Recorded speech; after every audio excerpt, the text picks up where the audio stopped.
Hey guys, आज मैं आपको एक्सप्लेन करने वाला हूँ वर्ल्ड्स एंड्स हैरम, जो कि एक 18 प्लस कहानी है। और इस कहानी को आज मैं एक्सप्लेन करने वाला हूँ और ये इसका पहला एपिसोड है। अगर आप 18 प्लस नहीं हो तो प्लीज इस वीडियो को मत देखिएगा, क्योंकि इसमें काफी सारे वो वाले सीन्स है, आप समझ सकते हो कैसे सीन। तो कृपया करके आप इस वीडियो को छोड़ दीजिए अगर आप 18 प्लस नहीं हो तो चलिए कहानी शुरू करते हैं। एपिसोड की शुरुआत में मिजुहा रियोता नाम के एक लड़के को देखते हैं, जिसके साथ एक लड़की होती है जो कि उसे एक खास जगह ले आती है। मिजुहारा को देख के लग रहा होता है कि उसे कुछ समझ नहीं आ रहा। तभी ये लड़की से कहती है कि तुम यहाँ पे किसी को भी चुन सकती हो। और हम देखते हैं यहाँ पे काफी सारी लड़कियां होती है, जिनमें से यहाँ पे किसी को भी चुन सकता है मेट के तौर पर। कहानी फिर 5 साल पहले जाती है, जहाँ पे हम मिजुहारा को देखते हैं, जो कि एक लड़की को कह देता है कि वो उसे प्यार करता है और ये इसकी बचपन की दोस्त होती है। इसका नाम ताजिबाना एलिसा होता है। ये इससे पूछती है कि आखिरकार हम एक दूसरे को कितने समय से जानते हैं। ये इसे बताता है कि हम दोनों ने elementary school, middle school, high school और इवन कॉलेज भी एक साथ कंप्लीट किया है। और मैं ये तुम्हें काफी समय से बताना चाहता था,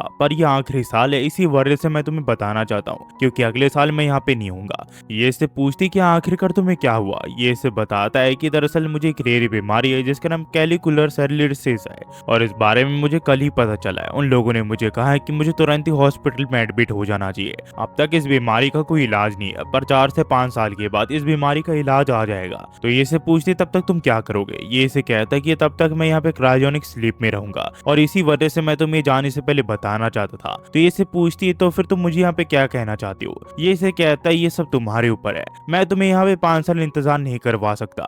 ये सब तुम्हारे ऊपर डिपेंड करता है कि आखिरकार तुम क्या करना चाहती हो। पर ये बिना जवाब दिए यहाँ से चली जाती है। हम फिर देखते ये अगले दिन हॉस्पिटल के यहाँ पे जाने लग जाता है। इसके साथ इसकी छोटी बहन मिहारू और उसका बड़ा भाई रियो भी होता है। हमें फिर बताया जाता है कि इस दुनिया में सब इंसानों की जगह मशीनों ने ले ली है, और उन लोगों ने इंसानों की लाइफ काफी आसान कर दी है। सारी चीजें यहाँ पे मशीनें से ही हो जाती है। रियो तो फिर डॉक्टर ताकाकी के पास चले जाता है, जो कि इसे बताते हैं कि तुम 5 साल कोल्ड स्लीप में रहोगे, जब तक हम इस बीमारी का इलाज ढूंढ निकालेंगे, और 5 साल के बाद तुम बिल्कुल ठीक हो जाओगे।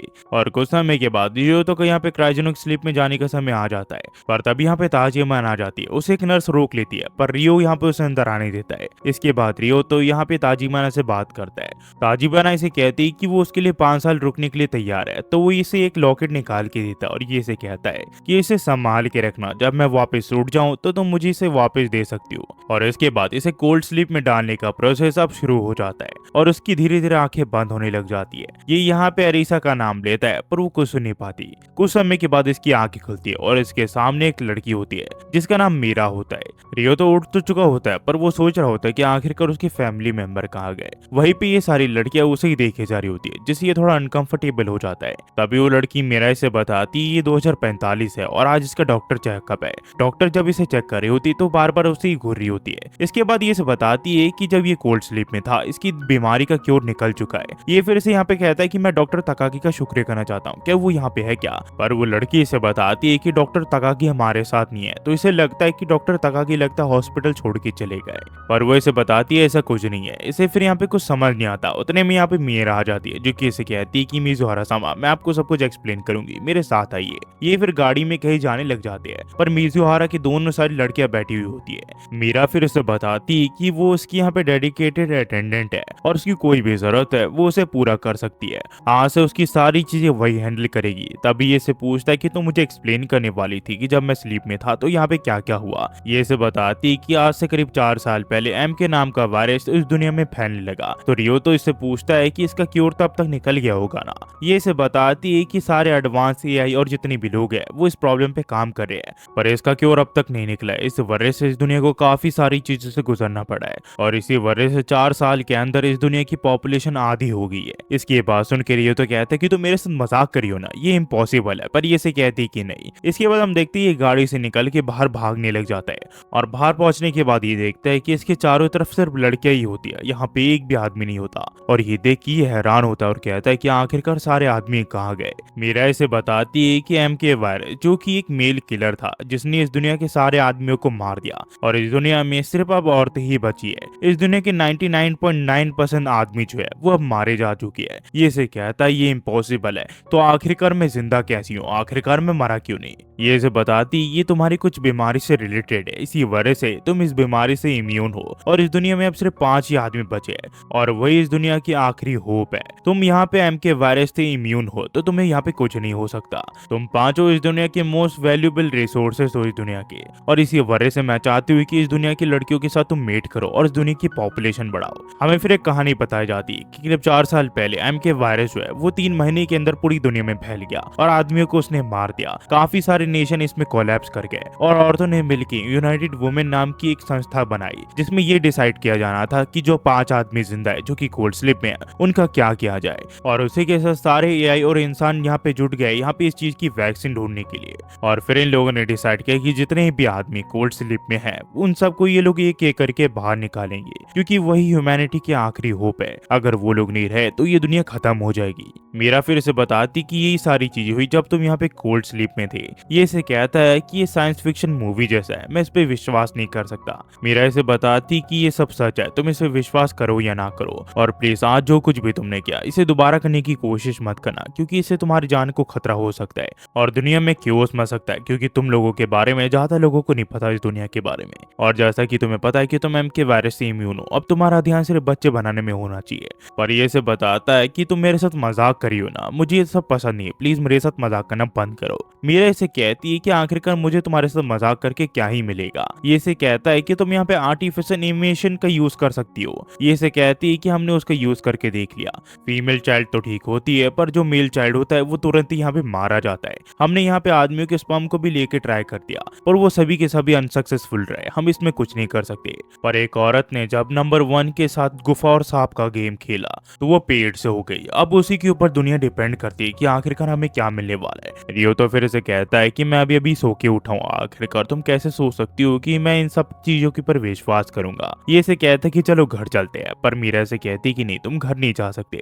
इसके बाद ये इसे एक टैबलेट जैसी चीज पकड़ा देती है और इसे कहती है कि इनमें से एक लड़की को चुन लो जिसके साथ आज तुम यहाँ पे मेट करने वाले हो और आज से तुम्हारी यही ड्यूटी है। पर ये इसे कहता है कि आखिरकार तुम ये सब मजाक करना कब बंद करोगी, मैं तुम्हारे ऊपर विश्वास नहीं कर सकता। तो मीरा इसे कहती है कि मेरे पास कोई है जिसके ऊपर तुम विश्वास कर सकती हो, और ये इसकी बहन मिहारू होती है। ये इसे देख के काफी ज्यादा खुश होती है। इसके बाद ये इसे बताती है कि उसका बड़ा भाई रियो भी यहाँ पे कोल्ड स्लीप में है, उसे भी अचानक से कोई बीमारी होगी, इस वजह से वो अभी कोल्ड स्लीप में है और इसका क्योर अभी निकला नहीं है। रियो को ऐसा देख रियो तो सोचता है कि मुझे किसी भी हाल में इसे बचाना पड़ेगा। इसके बाद ये इससे पूछता है कि आखिरकार एरिसा कहाँ पे है। मिहारू उसे बताती है कि मैंने आखिरी बार उसे 3 साल पहले देखा था, उसके बाद मुझे वो कहीं पे भी नहीं देखी। तो ये से पूछता है कि ये वायरस तो सिर्फ आदमियों को इफेक्ट करता है ना, तो आखिरकार एरिसा कहाँ पे है, उसे क्या हुआ। ये से कहती है कि मैंने एरिसा की मदर से कुछ समय पहले बात की थी, उन्होंने मुझे बताया कि वो एरिसा से काफी समय से यहाँ पे बात नहीं कर पा रही है। तभी मीरा से बताती कि शायद से उसके साथ कुछ गलत हो गया होगा, इसमें यहाँ पे हम कुछ नहीं कर सकते क्योंकि दुनिया वैसी ही बन चुकी है।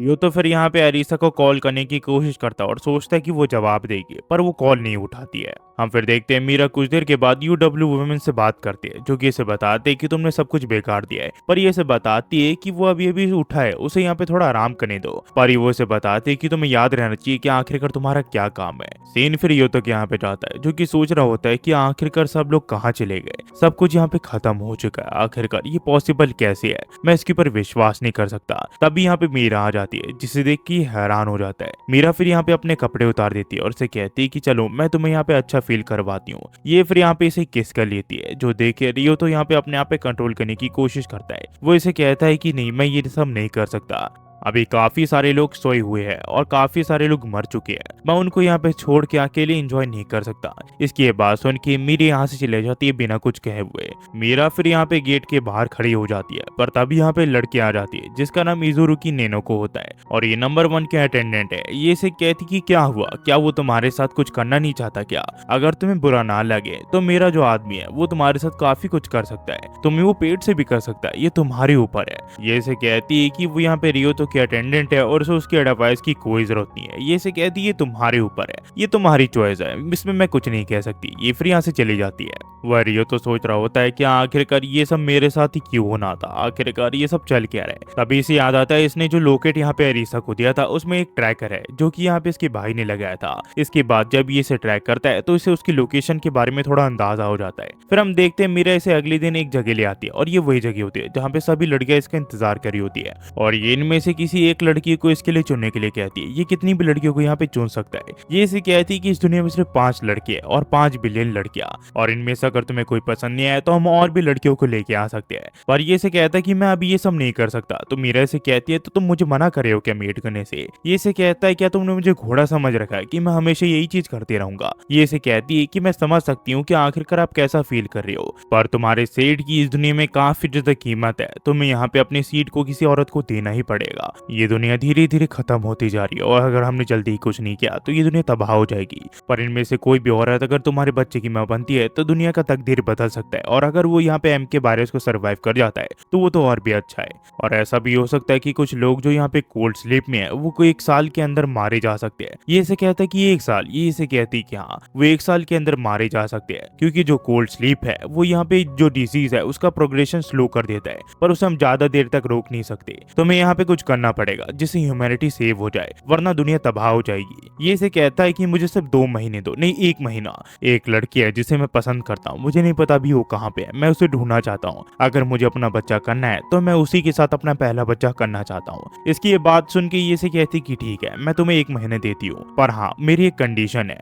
इस 1 महीने के बीच में तुम यहाँ पे लड़कियों के साथ रहोगे जो कि तुम्हारे साथ 24 घंटे रहेंगी, क्योंकि हमारे पास समय काफी ज्यादा कम है और जितनी जल्दी मीटिंग हो जाए उतना ही अच्छा। तो ये से कहता है कि ठीक है मुझे तुम्हारी कंडीशन मंजूर है। और यहाँ से जो कहानी वो भी कंटिन्यू जाती है। ये इस कहानी का पहला एपिसोड था। आपको ये कैसा लगा कैसा नहीं, इसके बाकी एपिसोड है उन्हीं में मैं जल्दी एक्सप्लेन कर दूंगा। और जैसे कि मैंने वीडियो की शुरुआत में कहा था कि 18+ वीडियो है, तो अगर आप 18+ नहीं हो तो प्लीज यार इस वीडियो को मत देखो, इसका अगला एपिसोड में मत देखना, क्योंकि ये आपके लिए वीडियो नहीं है। बस जाते सिर्फ इतना ही कहूंगा। Thanks for watching, next video मिलते हैं, होपफुली आप सब बढ़िया होंगे।